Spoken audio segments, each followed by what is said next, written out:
का ही था। हमारे जहाँ कैंप लगा हुआ था वहां से घर पे वीडियो कॉल करके और घर वालों को बताते थे कि ये हमारे पास से जहाँ हम होम स्टे में रुके थे उसके पीछे जो नदी बह रही थी सतलुज, तो उसका व्यू हम रोज अपने घर वालों को बताते थे कि ये व्यू है। यहाँ की जो प्राइमरी स्कूल्स हैं उनके बारे में बताते थे कि कैसी पढ़ाई चल रही है वहाँ पे। वहाँ के जो जन औषधि केंद्र है, अस्पताल है, वहां का हमने बताया। जो खेल मैदान थे जब वहाँ खेलने गए थे टूर्नामेंट, तो उसके बारे में हमने अपने घर पे वीडियो कॉल से बताया। वहां से अपने दोस्तों को कोई फोटो वोटो भेजी थी क्या? ये रोज रेगुलर फोटो भेजते थे, इंस्टा पे, व्हाट्सएप पे, फेसबुक पे पोस्ट करते थे। तो सारे लोग पूछने लगे कि भाई साहब कहाँ जा रहे हो, कैसे जा रहे हो, और आपने यहाँ पे जाने के लिए क्या यूज किया है। तो हमने उनको बताया कि माय भारत पोर्टल से रजिस्ट्रेशन करके और क्विज कंपटीशन जीत करके जो मेरा नंबर लगा है, जो मुझे चयनित किया गया है, वहां से उस माध्यम से मैं वहां पे पहुंचा हूँ।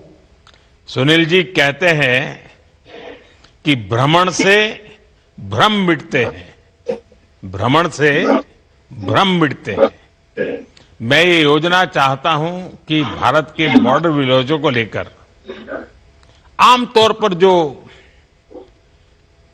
लोगों के मन में भ्रम होते हैं, आपको भी शायद जाने से पहले रहे होंगे, आपको अगर कोई पूछे कि भाई वहां जाने के बाद पहले की आपकी सोच, पहले के जो भ्रम थे, उसमें क्या क्या भ्रम मिटे होंगे?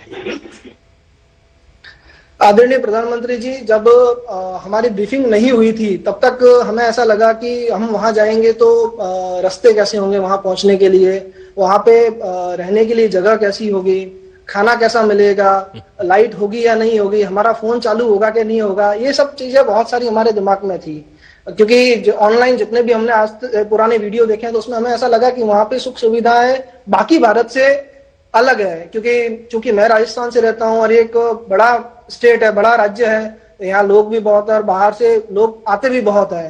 तो मुझे लगा कि बॉर्डर विलेज जो पहाड़ों के बीच में आया हुआ गांव है वहां पे जाके कैसा होगा। लेकिन जब मैं वहां पे पहुंचा तो वहां की सड़कें हमारे राजस्थान की सड़कों को टक्कर दे रही थी। और जिस ड्राइवर भैया के साथ हम गाड़ी में बैठ के जा रहे थे तो उन भैया ने हमें बताया कि आप जिस गाड़ी में अभी बैठ के गाने सुनते हुए मजे से जा रहे हो, यहाँ पे कुछ समय पहले तक खड्डे ही थे, बड़ी गाड़ियां आ जा नहीं सकती थी। और अब इतने शानदार हाईवे बन रहे हैं कि हमारे घर के बाहर ही सड़क आ रही है। क्योंकि हम 3 दिन बेस कैंप में रहे थे और वहां से निकल करके हमारी जो ब्रीफिंग हुई और उसके बाद हम वहां से निकल करके जहाँ अपने अपने गांव में जा गए, जैसे मैं चांगो गांव में गया था, तो उस गांव तक के लिए हमें जो मन में कल्पना थी कि हम जाएंगे, जहां तक रास्ता जा रहा है वहां तक गाड़ी में जाना और फिर उतल करके ट्रैकिंग करके और हम अपने गांव जाएंगे। तो जैसे ही हमारी आंख खुली उस बस में से, गाड़ी में से, तो हमने देखा कि हमारी जो बस रुकी हुई है वो जस्ट हमारे होम स्टे के बाहर ही रुकी है। तो वो कभी हमने विचार नहीं किया था। वहां के बुजुर्ग बताते हैं कि माननीय प्रधानमंत्री मोदी जी आपके ही समय में उन्होंने आजादी के बाद पहली बार वहां से बिजली से बल्ब जलते हुए देखा है। उससे पहले जब भी अंधेरा होता था तो वो अपने घर से बाहर नहीं जाते थे। और हम वहां गए तो हमने रात में वहां पे बैडमिंटन भी खेला रात के समय। और एक बात तो मैं आपको बताना ही भूल गया माननीय मोदी जी कि वहां पे हर जगह पे सोलर प्लेट और लगी हुई है जहां से वो लोग बिजली यूज करते हैं। हमारे राजस्थान में मैंने बहुत सारी सोलर प्लेटें और पवन चक्कियां देखी है और रोज देखते भी हैं हम लोग। लेकिन वहां हमने देखा तो उन लोगों ने बताया कि ये हमारे माननीय मोदी जी की सोलर ऊर्जा से प्लेट बनी हुई है। अब उनको ये नहीं पता कि पीएम सूर्यघर योजना के तहत ये सारी सुविधाएं अब हर वहां पे आम जन को मिल रही है। अच्छा सुनील जी, अभी भी उन लोगों से कोई संपर्क रखते हो कि आते ही भूल गए उन लोगों को और वो आपको भी भूल गए? नहीं नहीं नहीं नहीं, जैसा पहले निकिता बहन ने बताया है, चूंकि हमारा होम स्टे एक ही था तो सुभाष जी और शकुंतला जी से आज भी संपर्क बना हुआ है। और सिर्फ वो गांव नहीं, हिमाचल में हमारे जो वॉलेंटियर थे, जो चंबा से थे, हमीरपुर से थे, अलग अलग कसोल से थे, तो उन सब से आज भी संपर्क बना हुआ है। और उनको मैं स्पेशली इनविटेशन देके आया हूं कि आप हमारे राजस्थान में आइए, क्योंकि आप भी सीमावर्ती क्षेत्रों में रह रहे हैं, और हमारे राजस्थान के जैसलमेर में आइए, तनोट माता मंदिर के दर्शन कीजिए, बाड़मेर में आइए। और आपके माध्यम से एक बार फिर मैं उन सबको निमंत्रण देना चाहूंगा कि आप आइए कृपया करके राजस्थान में। हमारे धोरों की जो आज इस कार्यक्रम में आपके गांव के लोग भी जुड़े हैं क्या, वहां के वाले? जी, जुड़े हुए हैं। अच्छा सुनील जी, आपसे बात करके लगा कि सीमावर्ती गांव चाहे राजस्थान का हो कश्मीर का हो, हिमाचल का हो या फिर नॉर्थ ईस्ट का, हर जगह का युवा एक ही तरह से सोचता है। हमारे सीमावर्ती गांव के लोग भौगोलिक तौर पर भले ही दूर दिखे, पर भावनात्मक तौर पर देश से बहुत ज्यादा जुड़े हैं। इसी सोच के साथ हमने सीमावर्ती गांवों को देश का पहला गांव बनाया। वरना आपने तो अनुभव किया होगा, आजादी के बाद तो उन्हें आखिरी गांव कहकर छोड़ दिया गया था। Those who were last in priority earlier are now the first. आइए अब देखते हैं देश के किस हिस्से का युवा हमसे जुड़ रहे हैं। बहुत बहुत धन्यवाद। अनुरोध है हैदराबाद तेलंगाना से हमारे साथ जुड़ी चित्तूर की माय भारत वॉलंटियर भव्यश्री जी से कि वे अपना अनुभव हम सभी के साथ साझा करें। నమస్కారం గౌరవనీయులైన ప్రధానమంత్రి గారు, నా పేరు భవ్యశ్రీ. నేను ఆంధ్రప్రదేశ్లోని చిత్తూరు జిల్లా తరపున మై భారత్ భవ్య గారు.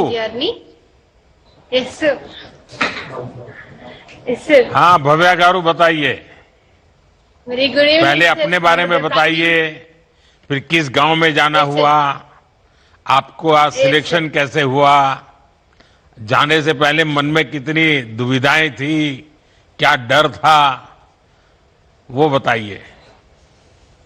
Okay, sir.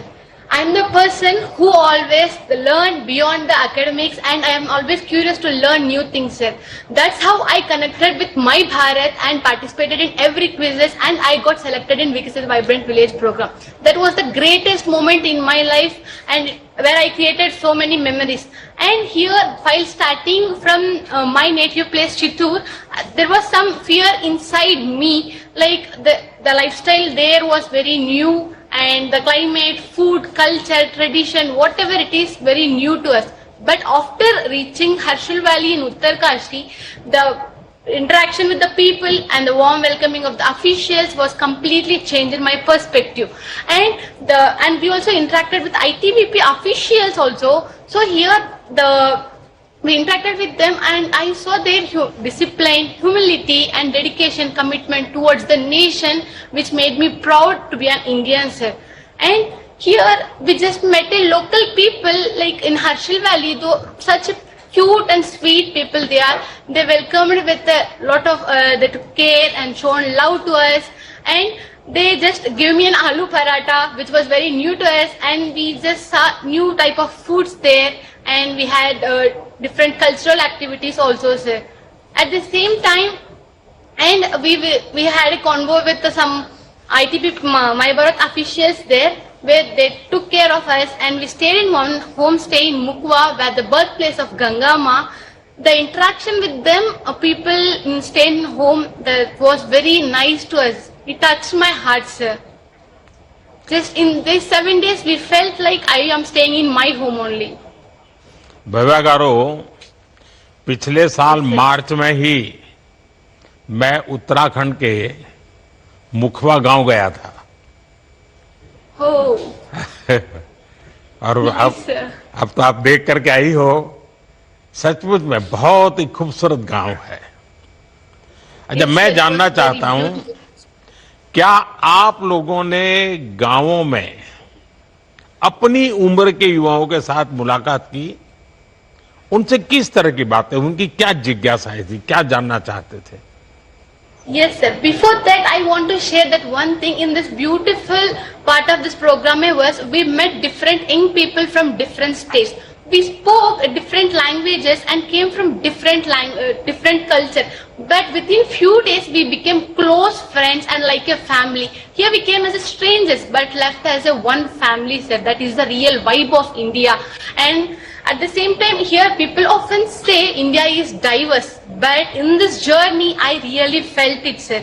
And coming to the youth in Harshil Valley, we met different people through My Bharat registration drive. here they interacted with us and they treated me like their own sister, sir. And they just they shown love to me and just give some flowers to me also. And we just interact with them and they asked me that how you came here and what was the process. And I explained about my Bharat to them because I have personal experience from my friends, sir. Because we visited so many places in these 7 days of program. And I shared the pictures, beautiful landscape of Neelang and Jadung Valley, beautiful apple orchards. I shared the pictures in my Instagram and it has huge response from my friends. And here that was created major FOMO from, like they started fear of missing out and started like, how you went? And I just explained about my Bharat and someone said, how lucky you are, and said, I am so jealous of you, Bhavya. You left without us. Like that, the people are messaging me. And I said, I just shared the link to you, but you are not showing interest. But now, they are, after this thing happened, they just logging into my Bharat also and said, next time I will came with you, sir. This is the interaction we had with youth and my friends also, sir. Andhra में तो ठंड होती नहीं है, वहां तो ठंड बहुत होगी. उस ठंड में कैसे रहना हो गया. It must be very cold there. और दूसरा, वहां सूरज बहुत जल्दी निकलता है, सनराइज बहुत जल्दी होता है. तो कैसे मैनेज कर रही थी आप? Yes, sir. We are the people living in 30 to 40 degree of Celsius. But here in Harshil Valley, it was 5 degrees Celsius, sir. We just feel there was a little bit fear inside me. How we gonna survive there?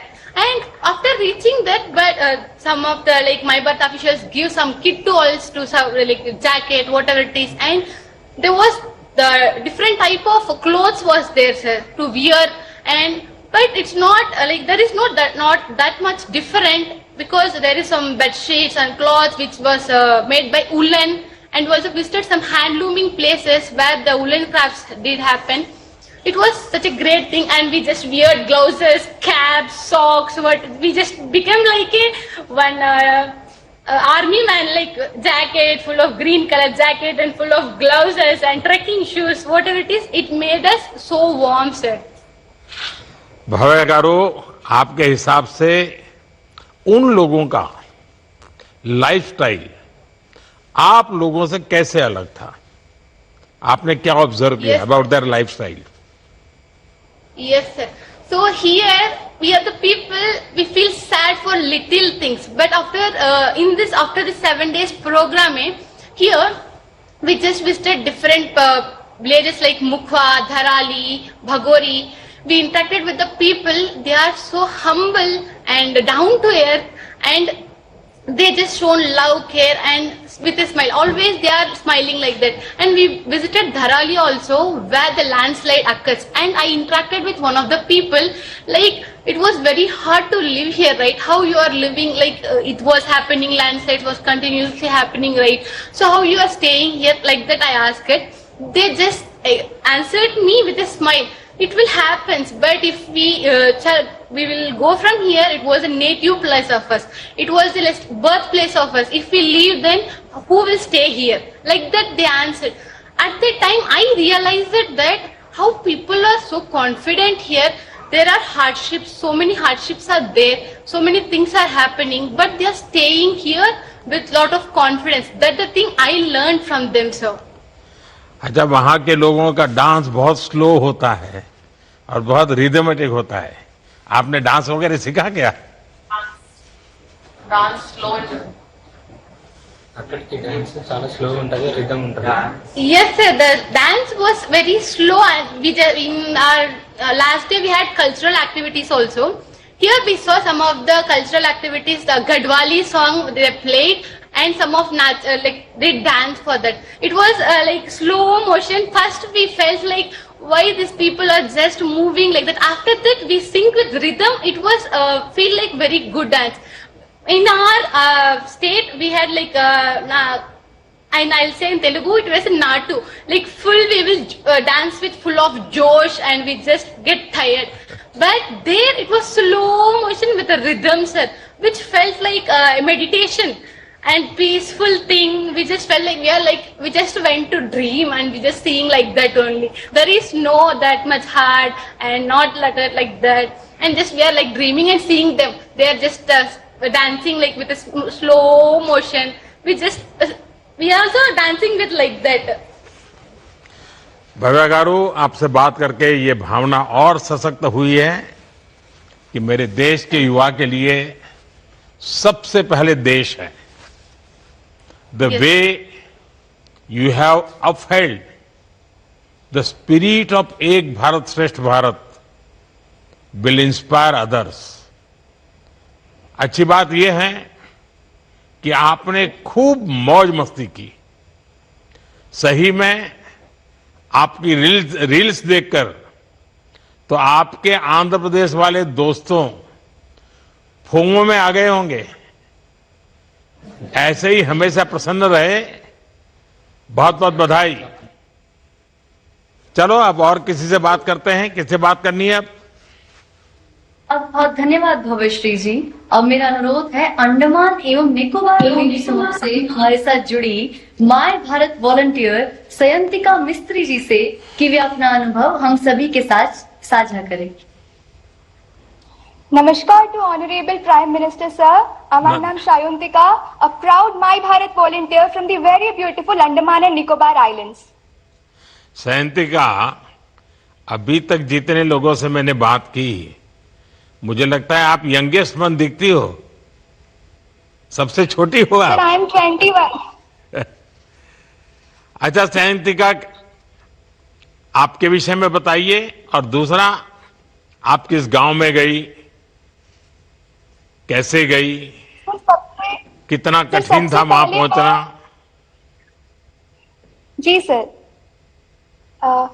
Sir, सबसे पहले मैं आपका धन्यवाद करूंगी कि आपने माई Bharat portal जैसे एक वन स्टॉप सोल्यूशन के बारे में सोचा, जिसमें मेरे जैसे 2.5 करोड़ युवाओं को मौका मिला कि वो खुद भारत की, अपने देश की आवाज बन सके. और इसी के अंतर्गत इस साल हुए विकसित वाइब्रेंट विलेज प्रोग्राम 2026 के अंतर्गत मुझे मौका मिला बॉर्डर विलेजेस में जाने का, और मुझे मौका मिला बहुत ही खूबसूरत मान विलेज में जाने का जो लद्दाख में है. सर, 0 फीट से अचानक 17,000 फीट जाना मेरे लिए एक बहुत ही नया अनुभव था. और वहां की क्लाइमेट कंडीशन भी हमसे बहुत अलग और बहुत हार्श थी.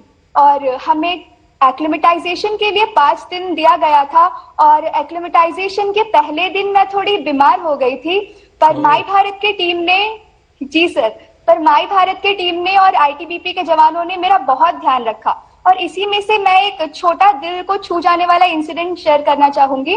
जब मैं बीमार हुई, मेरा ऑक्सीजन लेवल ड्रॉप हो रहा था एक्यूट माउंटेन सिकनेस के कारण, तब मुझे आईटीबीपी के हॉस्पिटल लेकर जाया गया 5th बटालियन से.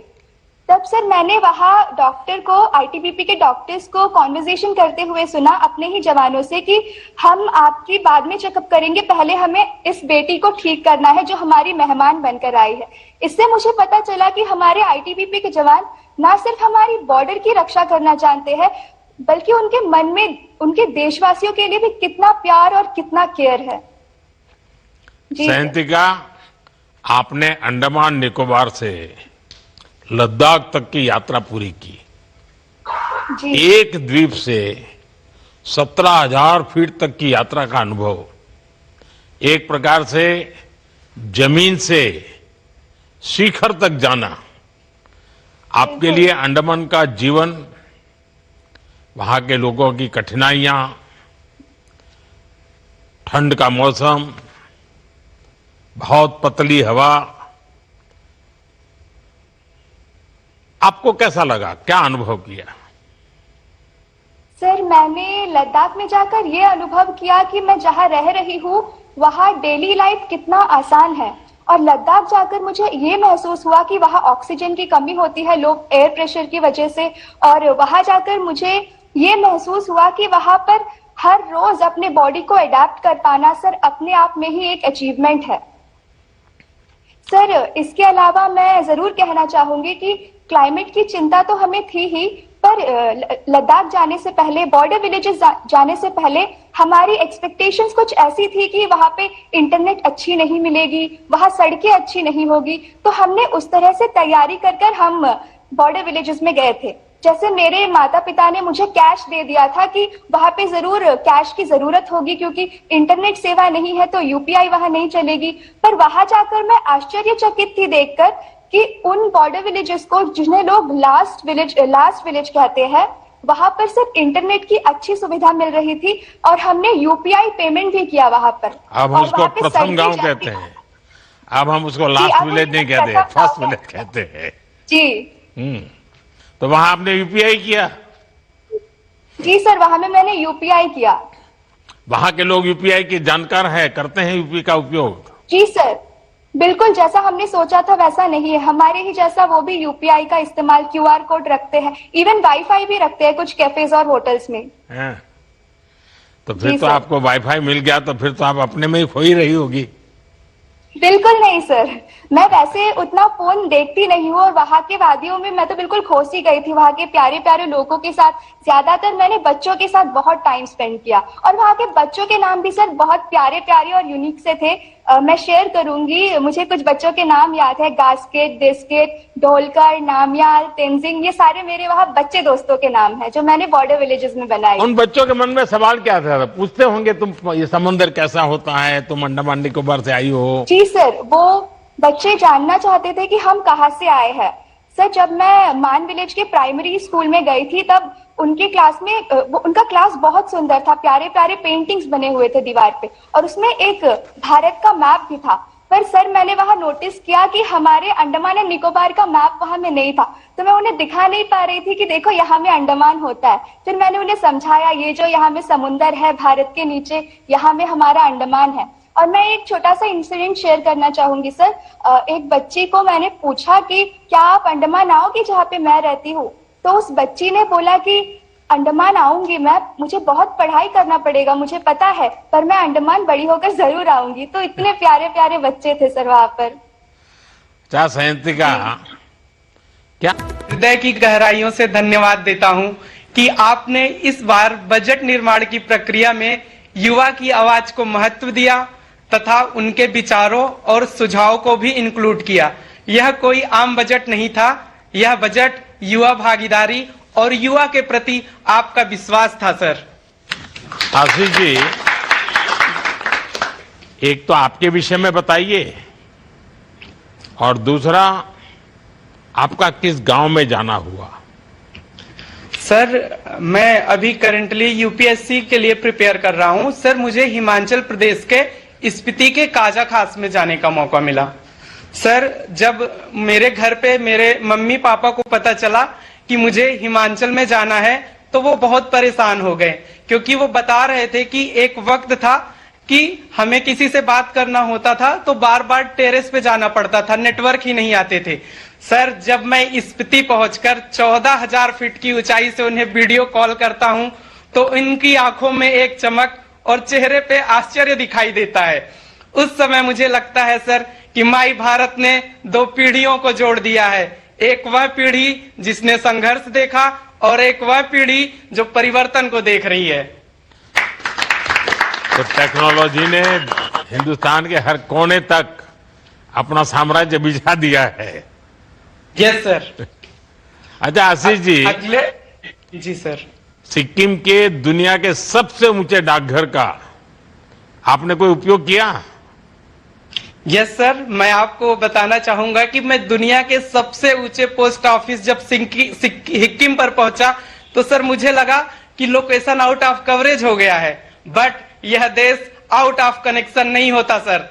मैंने स्पेशली अपने फ्रेंड प्रधानमंत्री जी को एक पत्र लिखा जिसमें मैंने बताया कि सर, मैं तहे दिल से आपका बहुत बहुत आभार करता हूं कि आप हर दिन युवाओं को एक नया अवसर देते हैं कि जिससे यह युवा विकसित भारत का नेतृत्व कर सके। वहां से मैंने अपने परिवार को, ministry of youth affairs, defence minister और अपने डीएम सर को पत्र लिखा। सर, मुझे वहां पे ऐसा फील हुआ कि यह देश मेट्रो एयरपोर्ट से ही नहीं कनेक्टेड है, यह देश उस छोटे छोटे पोस्ट ऑफिसों से भी कनेक्टेड है जो अपने तिरंगा की तरह अडिग खड़े रहते हैं। सर, हिक्किम के पोस्ट ऑफिस से हम देश के किसी कोने में अपना संदेश पहुंचा सकते हैं। सर, वहां मुझे बस एक गीत ही याद आ रहा था, सारे जहां से अच्छा हिंदुस्तान हमारा। आशीष जी, दुनिया के सबसे ऊंचे पोस्ट ऑफिस में जाना ये अपने आप में जीवन की बड़ी महत्वपूर्ण घटना है। क्या आपने वहां खड़े होकर कोई सेल्फी ली, फोटो लिए, उस डाकघर के फोटो अपने दोस्तों को भेजे? आपके जीवन की वो यादगार घटना को आपने कैमरा में कैच किया क्या? सर, मैंने बहुत सारी फोटो लिए, रील्स बनाई, ब्लॉग्स भी बनाया और सोशल मीडिया पे अपलोड भी किया और माई भारत गवर्नमेंट ने उसको सर रिपोस्ट भी किया है। नहीं, उस डाकघर का? जी सर, मैंने लिया। हाँ। बहुत सारे फोटो बनाए सर, ब्लॉग्स बनाए, रील्स बनाई। अच्छा आशीष, जब आपने इस सीमावर्ती गांव में, और वहां भी कहते हैं कि अब तो हर गांव में डिजिटल पेमेंट पहुंच गया है, शायद वहां यूपीआई का भी पेमेंट हुआ होगा, वो भी कभी अनुभव आया क्या? सर, और मेरे लिए ये जैसे आपको लगा कि आपकी वीडियो कॉन्फ्रेंस हो रही है, पहले आपके गांव में छत पे जाते थे तब कनेक्शन मिलता था, कनेक्टिविटी मिलती थी, वहां आपको फेसबुक पर बात कर पाते थे, वीडियो कर सकते थे। ये डिजिटल ट्रांजैक्शन का हमारा काम जो चल रहा है, उसका वहां क्या अनुभव है?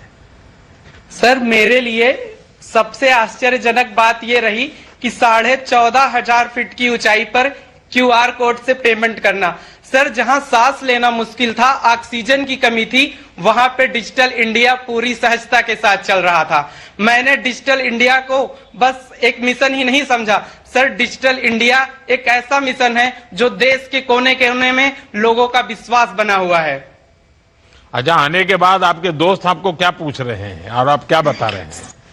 सर, आने के बाद सबने पूछा कि कैसे गए, क्या हुआ। फिर मैंने माई भारत के रजिस्ट्रेशन के बारे में उनको बताया। सर, मैं आपसे एक एक्सपीरियंस और शेयर करना चाहता हूं कि सर, मुझे सेल्फ हेल्प ग्रुप में माताओं बहनों से मिलने का मौका मिला। जब मैं वहां पर पहुंचा तो सर, मैंने अपनी आंखों से देखा कि वो विकसित भारत और आत्मनिर्भर भारत का भविष्य लिख रही है। किसी के हाथ में फोन है, वो डिजिटल माध्यम का प्रयोग करके अपना सामान बेच रही है, कोई माताएं बहनें होम स्टे चला रही हैं, और सर वहां सी बख्तून की खेती होती है, कोई सी बख्तून से एनर्जी ड्रिंक बना रही हैं। मैंने उन सब के साथ मिलके बैठ के सर उन्हें पीएम मुद्रा योजना के बारे में बताया, दीनदयाल अंत्योदय योजना के बारे में बताया कि किस इस सब गवर्नमेंट स्कीम का वो प्रयोग करके ज्यादा से ज्यादा अपने इकोनॉमिक एक्टिविटी को बूस्ट कर सके सर। और मेरे लिए सबसे अच्छा ये था कि सर, मैं चीचम ब्रिज पर गया। 2017 के पहले चीचम ब्रिज बना सर। 2017 के पहले कोई भी कनेक्टिविटी किब्बर गांव से और चीचम से कुछ नहीं था सर। वो बॉर्डर रोड ऑर्गेनाइजेशन ने जब वो ब्रिज बनाया, आज किब्बर और चीचम गांव की कनेक्टिविटी बहुत अच्छे से हो गई है। वहां पे टूरिज्म सर बहुत अच्छे से बढ़ रहा है, इकोनॉमिक एक्टिविटी बहुत अच्छे से बूस्ट हो रही है, और सर वहां पे नाइट टूरिज्म का स्कोप बहुत अच्छा है, क्योंकि रात में सर वहां पे जो तारे हैं बहुत क्लियर दिखाई देते हैं। शॉपिंग वगैरह किया कि नहीं किया? हाँ सर, बहुत शॉपिंग किया, डिजिटल पेमेंट किया। क्योंकि मैं देश के सब लोगों से आग्रह करता हूं कि आप कहीं यात्रा पर जाएं, कहीं टूरिज्म पर जाएं, तो ये हमारा जिम्मा है कि हमारा टोटल जो खर्च है, बजट यात्रा का या प्रवास का या टूर का, ट्रैवल का, पूरा खर्चा घर से निकले तब तक, उसका कम से कम 5% पैसा स्थानिक लोगों से कुछ न कुछ खरीदना चाहिए, कुछ न कुछ खरीद के लाना चाहिए, ताकि वहां के लोगों को भी रोजगार मिले और उनकी पहचान हिंदुस्तान के कोने कोने तक पहुंचे, और इसलिए खरीद जरूर करना चाहिए। चलिए आशीष जी, बहुत अच्छा लगा आप सबसे बात करके, सभी नौजवानों से बात कर करके। मेरी तरफ से आपको शुभकामनाएं हैं। शायद अभी भी कुछ कार्यक्रम बाकी हैं, मैं इंतजार करता हूं क्या सूचना आ रही है। सभी का बहुत बहुत धन्यवाद। साथियों, अभी अभी हमने जो सुना वह मात्र एक साधारण संवाद नहीं था, बल्कि वह हमारे युवा साथियों के देश की सीमाओं के साथ प्रथम साक्षात्कार की स्मृतियां थी। और सर, यही तो वह भावना है जो विकसित वाइब्रेंट विलेज प्रोग्राम की नींव है, जहां आपने ठान लिया है कि सीमा पर बसा हर गांव अब आखिरी गांव नहीं बल्कि देश का पहला प्रहरी और विकसित भारत का पहला द्वार बनेगा। तो युवा साथियों, इस मिशन को नई ऊंचाई देने के लिए अब उनके शब्दों का इंतजार है जो देश के सबसे बड़े प्रेरणा स्रोत हैं। इसलिए मैं अत्यंत आदर, गर्व एवं सम्मान के साथ हम युवाओं के मित्र माननीय प्रधानमंत्री जी को उनके प्रेरणादायी संबोधन हेतु सादर आमंत्रित करते हैं।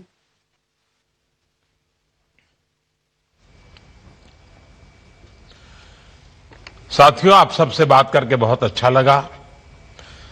आज हमारे साथ केंद्रीय मंत्रिमंडल के मेरे सहयोगी मनसुख मांडविया जी, मंत्री रक्षा खड़से जी और देश भर से जुड़े सभी मेरे युवा साथियों, आज का ये कार्यक्रम बहुत विशेष है।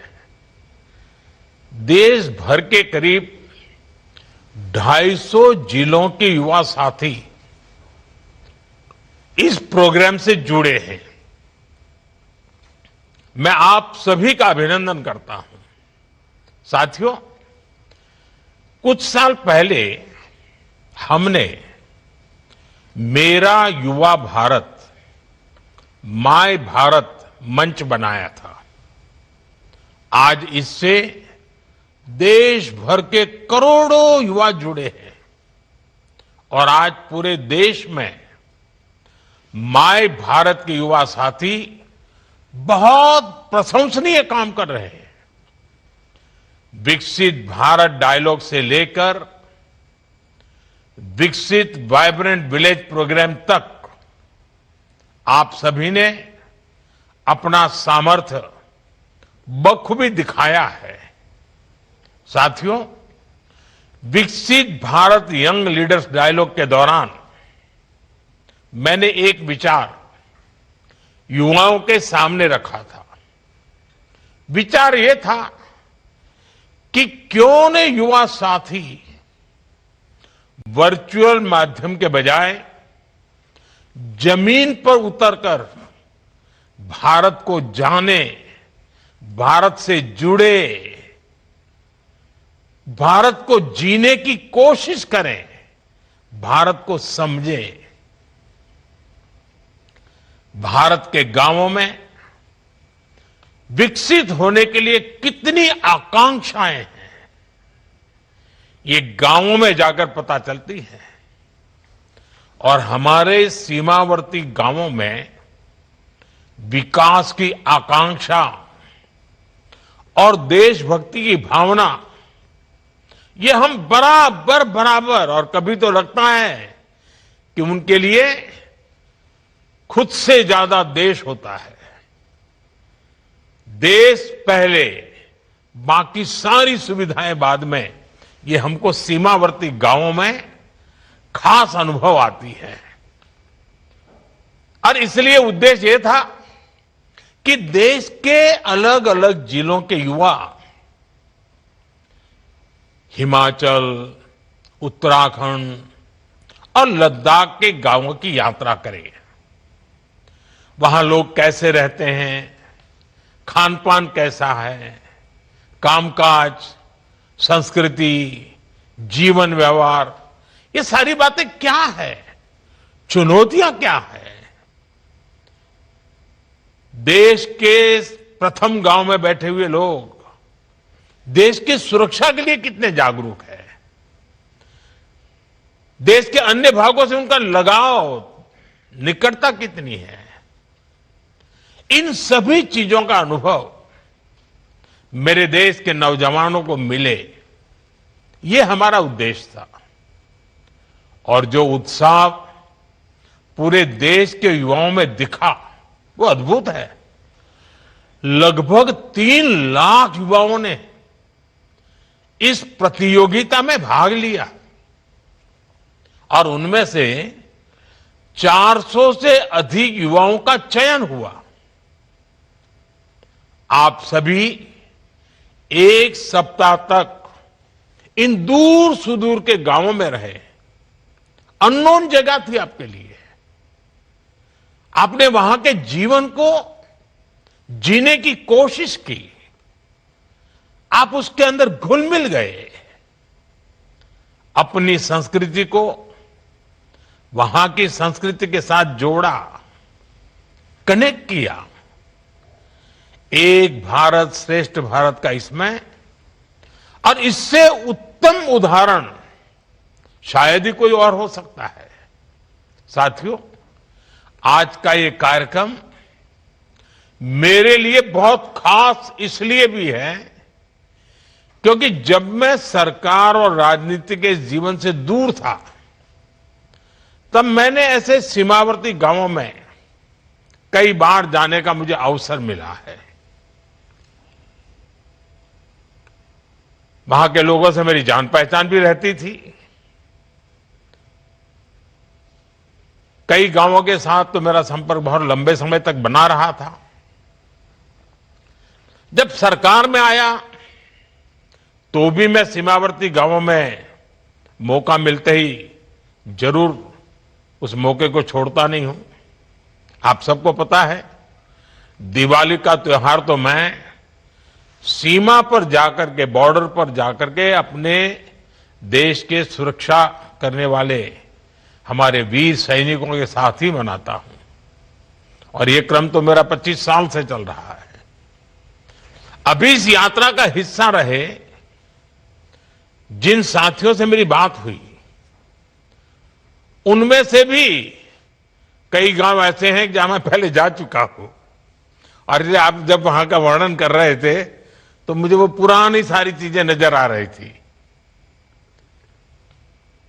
मेरी तरह आप सबका भी अनुभव बहुत शानदार रहा।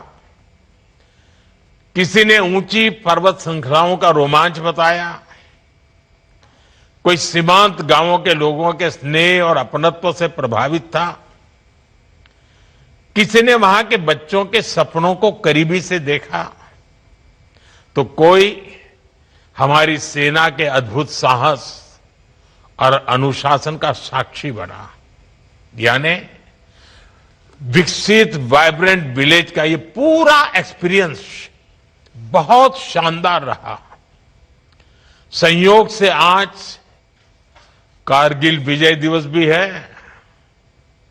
आप में से अनेक साथियों ने कारगिल के आसपास के क्षेत्र को भी देखा।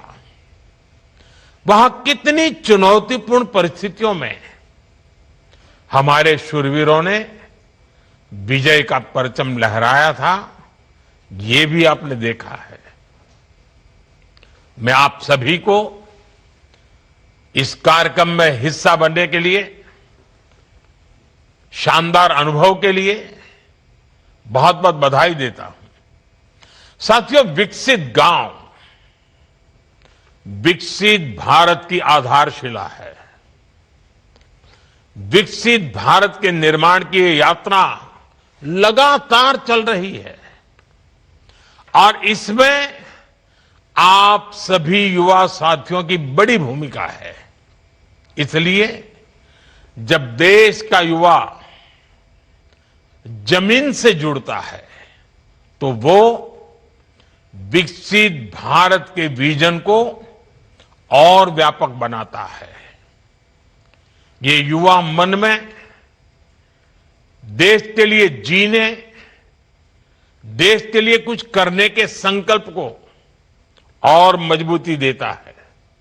साथियों, इस अभियान में आपने अनुभव किया होगा कि बॉर्डर के गांवों का जीवन कितना कठिन होता है, लेकिन हर कठिनाई के बावजूद सीमावर्ती गांवों के लोग देशभक्ति को पल प्रतिपल जीते हैं। कुछ वर्ष पहले तक तो बॉर्डर के गांवों को अंतिम गांव कहकर अपने हाल पर छोड़ दिया गया था। इन गांवों में सड़क, बिजली, पानी, स्कूल, अस्पताल, ऐसी हर बेसिक सुविधाओं का अभाव था। संभव है कि आपने भी ऐसी अनेक कहानियां वहां के लोगों से सुनी होगी, पहले के हाल उन्होंने बताए होंगे, और हमें इस पर गर्व होना चाहिए कि ऐसी परिस्थितियों में भी सीमावर्ती गांवों के लोगों की देशभक्ति कभी भी रत्ती भर भी कमजोर नहीं पड़ी। इसलिए साथियों, हमारी सरकार ने इन सीमावर्ती गांवों को देश का प्रथम गांव माना। वो प्रथम गांव जहां सुबह की पहली किरण भारत का अभिवादन करती है और जहां आखिरी किरण गुड नाइट कह करके विदा लेती है, जहां सबसे पहले तिरंगा हवा से संवाद करता है, जहां से दुनिया भारत को पहली बार देखती है। ये सोच बदलने का ही परिणाम है कि आज हमारा सीमांत क्षेत्र बदल रहा है। कई गांवों में आजादी के बाद पहली बार बिजली पहुंची, पहली बार सड़क पहुंची, पहली बार घर में नल से जल पहुंचा, पहली बार घर में गैस कनेक्शन पहुंचा। शहरों में ये सामान्य सुविधाएं लगती हैं, लेकिन वहां के लोगों के लिए ये जीवन बदलने वाली सुविधाएं हैं। इसके कारण वहां किसान, बागवान का जीवन बदल रहा है। फल सब्जी बड़ी बड़ी मंडियों तक पहुंचाने आसान हुए हैं। बेहतर कनेक्टिविटी के कारण अब जीवन रुकता नहीं है, नॉन स्टॉप चलता है। और आपने ये भी देखा होगा कि आज दूर सुदूर के इन गांवों में भी बेहतरीन इंटरनेट कनेक्टिविटी है। आप जो साथियों ने बताया, कितनी खुशी से बता रहे थे। साथियों, ऐसी ही हर सुविधा का एक और फायदा हुआ है। आज इन क्षेत्रों में पर्यटन भी फल फूल रहा है। जो गांव वीरान पड़ गए थे, आज वहां फिर से चहल पहल होने लगी है। बेटियां स्कूल कॉलेज जाती हैं, अच्छी पढ़ाई और अच्छी कमाई का माहौल भी बन रहा है, और वाइब्रेंट विलेज प्रोग्राम सीमावर्ती गांवों के इस विकास को और गति दे रहा है। साथियों, विकसित वाइब्रेंट विलेज की ये यात्रा सबको जोड़ने और सबसे जुड़ने का ही एक सशक्त माध्यम है। और अब आप सभी की जिम्मेदारी और भी अधिक बढ़ गई है। आपकी ये यात्रा यूनिटी थ्रू पार्टिसिपेशन की यात्रा है। भारत का युवा जितना ज्यादा भारत के सीमावर्ती गांवों को जानेगा, उतना ही वो भारत को सरलता से जानेगा, वो भारत के कोने कोने के साथ सरलता से जुड़ेगा, और ये प्रयास नई मजबूती का कारण बनेंगे। आप भी जरा याद कीजिए, इन गांवों के घर आपके लिए, देखा होगा आपने, कोई अलग गेस्ट हाउस नहीं था, कोई होटल नहीं थी। ये सिर्फ गांव, पूरा गांव एक प्रकार से मेहमान नवाजी कर रहा था। लेकिन आपने देखा होगा कि आपका सिर्फ गांव में रहना हुआ इतना नहीं, आपके लिए ये मुलाकात गांव के जीवन से जुड़ने की यात्रा एक प्रकार से संस्कृति की पाठशाला भी बन गई। वहां आपको सुविधाओं से भी ज्यादा संतोष और सम्मान मिला। आप जो कुछ भी अनुभव करके आए हैं वो किसी क्लासरूम में सीखने को नहीं मिलेगा। इसलिए आप सब ने जो अनुभव किया है उसे आप अन्य युवाओं को शेयर कीजिए, उन्हें भी प्रेरित कीजिए कि ज्यादा से ज्यादा संख्या में हमारे युवा बॉर्डर के गांवों को विजिट करें। जितने ज्यादा युवा वहां जाएंगे, वहां रहेंगे, तो वे देश को देखेंगे, देश को समझेंगे। और जब लोग गांवों में जाना शुरू करेंगे तो फिर उन गांवों में सुविधाएं भी और तेजी से पहुंचेगी। साथियों, हमारी सरकार इन सीमावर्ती गांवों में टूरिज्म को बहुत प्रोत्साहित कर रही है। आप सरकार के इन प्रयासों को विस्तार दे सकते हैं।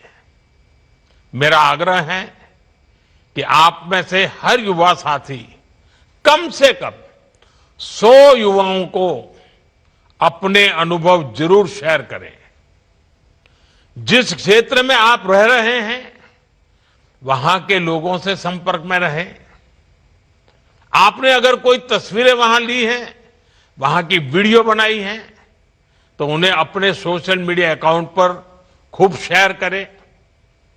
उन गांवों के जो कंटेंट क्रिएटर्स भी हैं उनके साथ कोलैब करके आप नेचर और कल्चर को प्रमोट कर सकते हैं। वहां आपने कोई लोकल प्रोडक्ट देखा हो, उसको आप अपने इलाके में कैसे प्रमोट कर सकते हैं, इस बारे में विचार करें। इंटरनेट पर जानकारियां तो बहुत होती है, लेकिन आप इन गांवों की ऑथेंटिक जानकारियां साझा कर सकते हैं। आप अब खुद भी अपने दोस्तों के साथ, अपने परिवार के साथ इन गांवों में घूमने फिरने जाएं। और मैं तो स्कूल, कॉलेज, यूनिवर्सिटी से भी कहूंगा कि आप बॉर्डर विलेज के एजुकेशन टूर भी आयोजित कर सकते हैं। साथियों, मेरा हमेशा से ही ये दृढ़ विश्वास रहा है कि भारत के आप जैसे नौजवान 21वीं सदी की दुनिया को शेप करने वाले हैं। भारत के युवा की यही असली नियति है।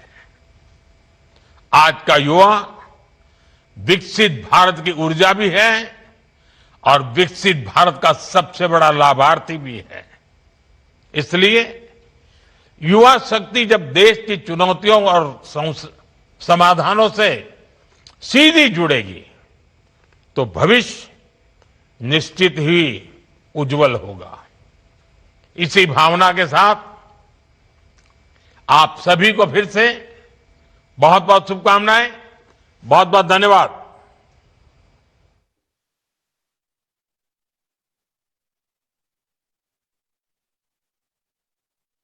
પ્રધાનમંત્રી નરેન્દ્ર મોદી યુવાનો સાથે સંવાદ કરી રહ્યા છે અને તેમણે અલગ અલગ વિકસિત વાઇબ્રન્ટ વિલેજ કાર્યક્રમ અંતર્ગત અલગ અલગ રાજ્યના યુવાનો કુલ 400 જેટલા યુવાનો સાથે સીધી વાતચીત કરી, તેમના સવાલો સાંભળ્યા અને કેટલાક સંવાદમાં તેમણે પોતે પણ સવાલ કર્યા કે તેમના અનુભવો કેવા રહ્યા। વિકસિત વાઇબ્રન્ટ વિલેજ કાર્યક્રમ અંતર્ગત તેઓ યુવાનો સાથે વાતચીત કરી રહ્યા છે। એની સીધી તસવીરો મેં આપને બતાવી રહ્યા છીએ। યુવાનો સાથે હંમેશા પ્રધાનમંત્રી નરેન્દ્ર મોદી સમયાંતરે સંવાદ કરતા રહ્યા છે અને અત્યારે તેમણે